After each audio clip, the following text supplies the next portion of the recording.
Hello darlings, welcome back to another episode of Dining Through the Decades. If you couldn't already tell, this is not my usual attire. In this episode, we're going to be going further back in time to the 1900s. I've got a lovely cookbook here, which is called Mrs. Beeton's Cookery. The author of this cookbook, Isabella Beeton, published it around 1860, and I think 5 years after she passed away. She only lived to about 28. After she passed away, her husband still continued to publish the cookbook, and then he sold it off to other publishers, and they continued to publish it. Unfortunately, my cookbook doesn't actually have a date, but it is very, very old, so I'm thinking it's probably around 1900, 1910. The advertisements are amazing in here, and like you can just tell how old that is. It's amazing, and we're going to be doing another Christmas recipe. We're going to be making nougat. I've never made nougat before, so this will be a fun experience. It's not your typical nougat. There's only 3 ingredients in it: lemon, sugar, and almonds. There's no egg whites, so I think it's more of a dark or brown nougat. So let's find out how Mrs. Beeton's nougat recipe is. The first step to make this nougat is we're just going to blanch some almonds. So I'll probably put the almonds in some boiling water for around 3 minutes.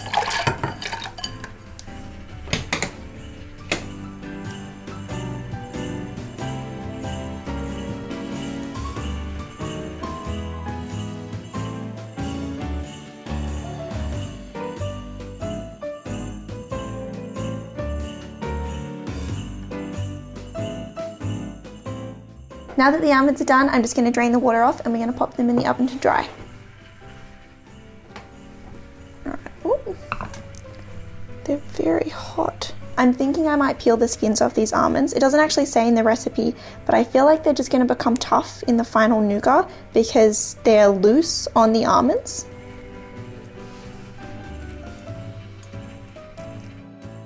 So I'm just going to pinch these out. It's really hot. I would advise not to do this straight after they've come out of the boiling water. Ah!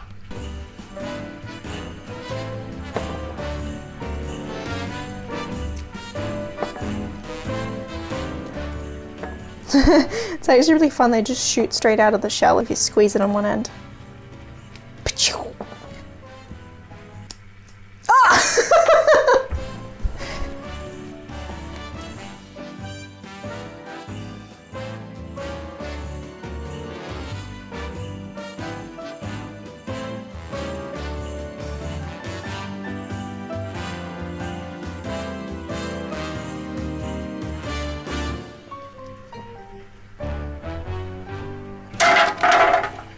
So I'm just putting them on the baking tray here so that we can dry them out in the oven.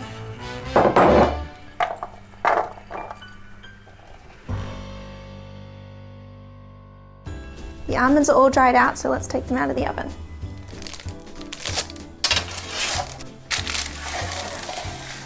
I'm just going to move those almonds to the side and we're going to start making the sugary syrup. So I'm just going to turn on the heat and I'm going to put some castor sugar in my saucepan. On top of the castor sugar, I'm just going to add a dessert spoonful of lemon juice. I'm going to stir this on the heat until all the sugar's dissolved. So we're just going to keep cooking this until it's a pale brown color. If you wanted to make this like a normal nougat, you just use the same process, and then once your sugar has all melted, that's when you then whip the egg whites and then put that in, and it's the exact same. We're just omitting that step, and this is like more of a natural or toffee kind of nougat. I've never seen this type of nougat before. I'm just used to the classic white nougat, which is delicious. And it seems like this is a really easy recipe to follow, because if this is nice, I'm going to be making this on the regular. Apparently Mrs. Beeton was a household name by the 1890s, and pretty much every housewife had a cookbook of hers or her household guide, which is really cool. And I think her cookbooks and her household guide are still sold today. It's got a really nice fresh smell with the lemon in it, and actually reminds me of my last recipe that I made, which was the queen pudding. Having that lemon rind in it just totally transformed the flavor of that pudding. So I wonder whether this will do the same thing.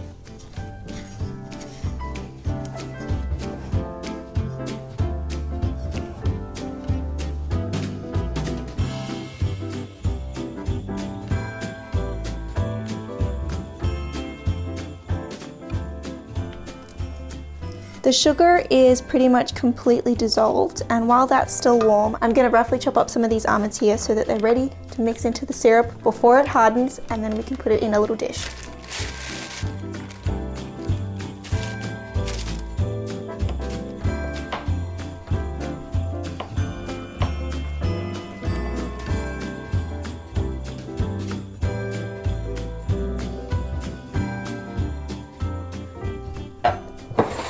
I've got everything ready here because I have a feeling things are going to start to set really, really quickly. So I've got my roughly chopped almonds. I'm going to put that into my sugar mixture now and then put that straight into my little loaf tin here. And I've just put some baking paper on so it doesn't actually stick because things are going to get really sticky too.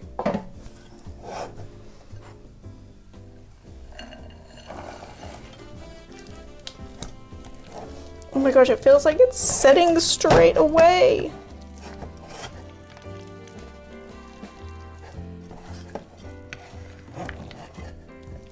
It's literally just a block of sugar. A block of sugar almonds. Oh my gosh. All right, I'm gonna put this in.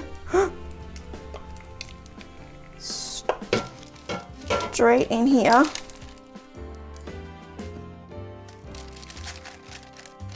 And try and do this before it totally sets.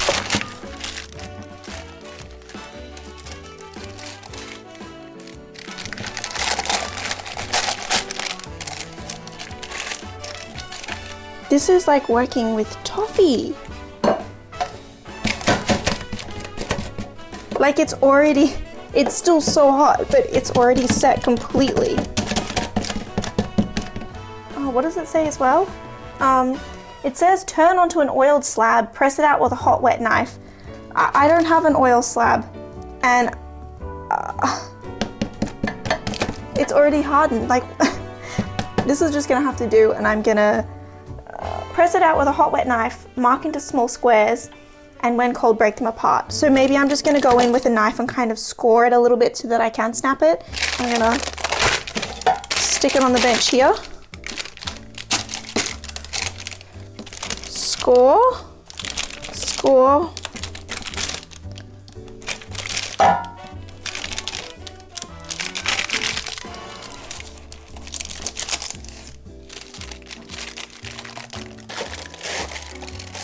To speed up the cooling process, I'm going to pop it in the fridge. If they were making this back in 1860, maybe they would have put it on a block of ice, but not a fridge.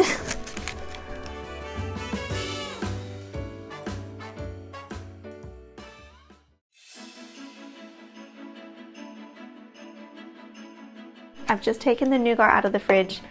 To me, it can't be nougat because nougat is something that's soft and this is like a brick. I really, really hope I'm not going to break my teeth eating this.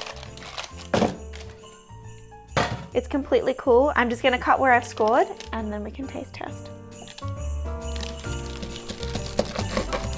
Oh, I did it! Oh. Oh my gosh! This is gonna send someone to the dentist eating this.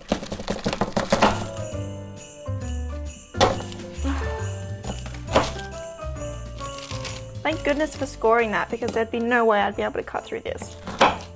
The red on my hand is from me trying to slam that knife through the nougat. It is toffee, it's not nougat. This is misleading information.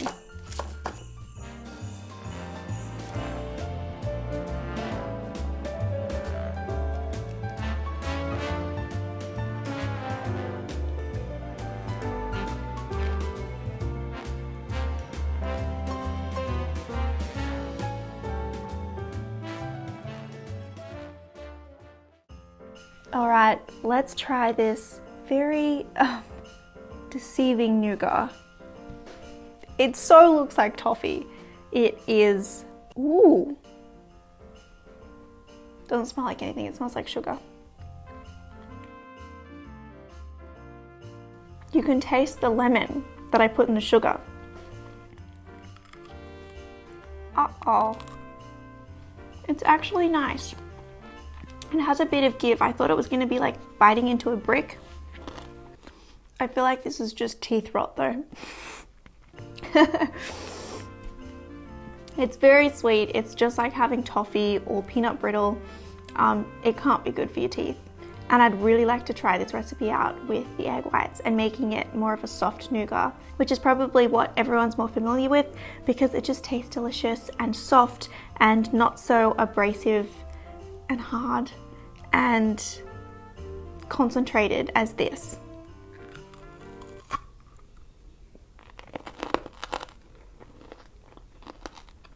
This was a really fun recipe to try out. I've never made nougat before, so it was very interesting. I think I'm gonna have another go and try out the recipe with egg whites and make more of a traditional nougat, and maybe we'll have that as a little bit of a Christmas treat. Because this has been a holiday edition of Dining Through the Decades, there's only gonna be 4 episodes in total, so I'll see you next week for the last episode of Dining Through the Decades. Bye! What is wrong with me? And the author Isabella Beaton. Isabella. What?